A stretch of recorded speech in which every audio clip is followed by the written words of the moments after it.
You've heard the names, Windows, Mac, Linux, but do you really know what sets them apart? Today we're diving deep, not just into their features, but into their philosophies. Windows, the people's choice, the problem child. It's the world's most widely used operating system, powering everything from budget laptops to high-end gaming rigs, enterprise servers, and classroom PCs. Whether you're writing an essay, managing a Fortune 500 network, or fragging enemies in a Hiwawaia shooter, Windows is everywhere. Born in 1985 as a graphical shell over MS-DOS, it evolved through decades. Clunky menus, start buttons, arrow glass, tiles, rounded corners, each version leaving behind a trail of nostalgia and frustration. From Windows 95 to XP, 7, 10, and now 11, it didn't just grow, it adapted. No matter the brand or specs, if it has a processor, chances are Windows runs on it. It welcomes everyone. Gamers with RGB lit towers, students on school-issued laptops, developers building apps, corporate users running enterprise tools. Its interface? Familiar, comfortable, instantly recognizable,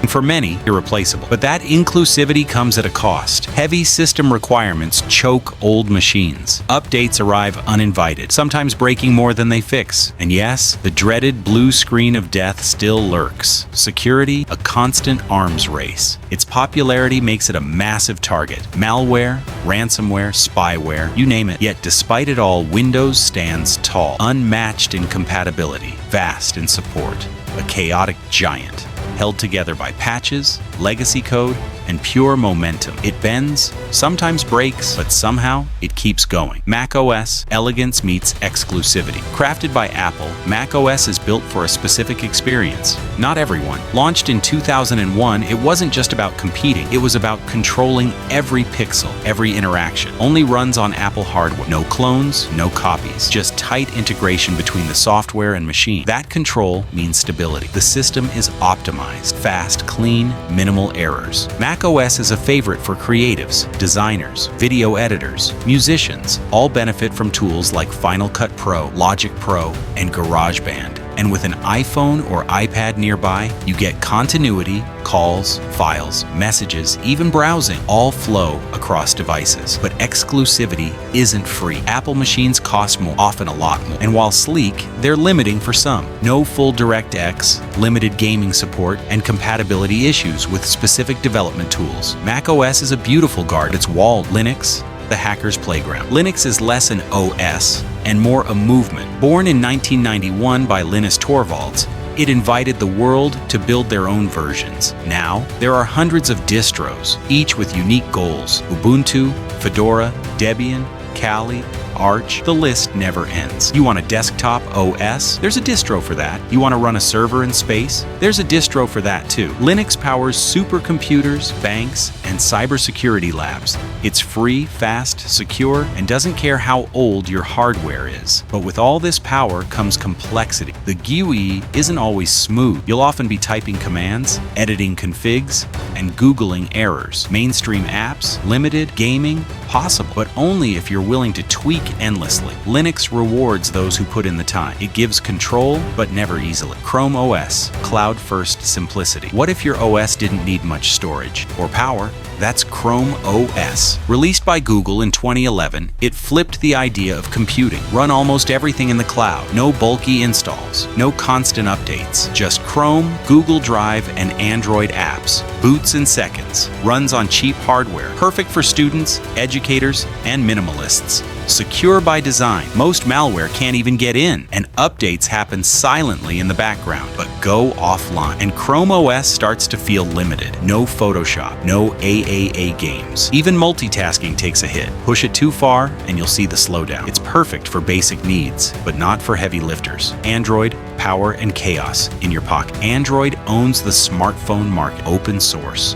vast. Runs on phones, tablets, TVs. Even cars and watches. You can customize everything. Themes, widgets, launchers, ROMs. You want full control? Android gives it. And with millions of apps in the Play Store, you're never short on options. But Android's greatest strength is also its weakness. So many manufacturers, so many custom versions. Some phones run clean, fast and fluid. Others are cluttered, heavy skins, duplicate apps, background drain. Updates are inconsistent. Google pushes monthly patches, but not every phone gets them. Some are stuck on years-old versions, forgotten by their makers. Security suffers, so does experience. Performance depends on the brand and the budget. Flagships fly. Budget phones crawl. It's a spectrum, not a standard, but that's also the point. Still, Android is freedom. You shape it how you want, you can root it, flash it, strip it down. If you know what you're doing, you can make it sing.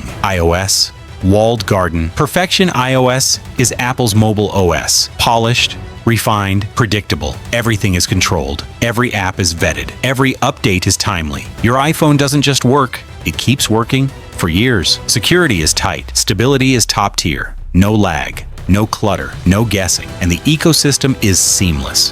AirDrop, iCloud, FaceTime, handoff. It's all smooth. Your devices talk to each other. Photos sync, notes follow, messages continue across screens. But that control, it also means restrictions. No sideloading, no deep customization. You can't tweak the core. You can't change the rules. No file system freedom, storage, fixed, no SD cards. You get what Apple decides and how they decide it. For many, that's simplicity. A phone that just works without fuss. For others, it's frustrating. A cage. Elegant, but locked. Either way, it's consistent. And consistency breeds trust. Unix, the quiet giant. Before macOS, Linux, and Android, there was Unix. Born in the 60s at Bell Labs, it's the foundation beneath today's digital landscape. Robust, reliable, designed for professionals. Unix brought us multi-user capabilities, process control, and hierarchical file systems. Concepts we now take for granted, invented there. Still used in universities, science labs, and high-stakes environments, banks, telcos, mainframes. If it's mission critical, Unix is often there, but it's not for casual users. It's command line heavy, built for those who know exactly what they're doing. Proprietary versions can be costly. You won't find it in stores or bundled with laptops, but it's there, beneath the surface. In your servers, your infrastructure, your cloud. Unix doesn't shout, it doesn't sell. It just works. Methodically, silently, with surgical precision. It's the operating system behind the operating systems. BSD, the system behind the scenes. BSD, the hidden giant. Born at UC Berkeley in the 1970s, BSD isn't as famous as Linux, but it's just as important. FreeBSD, NetBSD, OpenBSD, 3 siblings, each with a different philosophy. They run under the hood of many systems you rely on daily. The PlayStation OS, BSD-based. Netflix streaming backend, BSD, routers, firewalls, even data centers. Many run on BSD. It's stable, secure, precise. Often favored where downtime isn't an option, where bugs cost millions, where just works isn't a slogan, it's a requirement. But for end users, it's not very accessible. No glossy app stores, no visual hand-holding, documentation heavy, terminal focused. You need to read, you need to know. BSD doesn't market itself, it doesn't trend, it doesn't chase popularity. It just works, quietly, reliably, everywhere. It's the OS behind companies that never crash. So, which OS is best? Windows has reach, macOS has polish, Linux has power, Chrome OS has simplicity, Android has flexibility, iOS has stability, Unix has legacy, BSD has precision. But the truth? There is no ultimate winner, only the right tool for the right user at the right time. Before you choose an OS, ask yourself, what matters most? Freedom, performance, stability, or control? Because your operating system isn't just software, it's the lens through which you see the digital world. Choose wisely.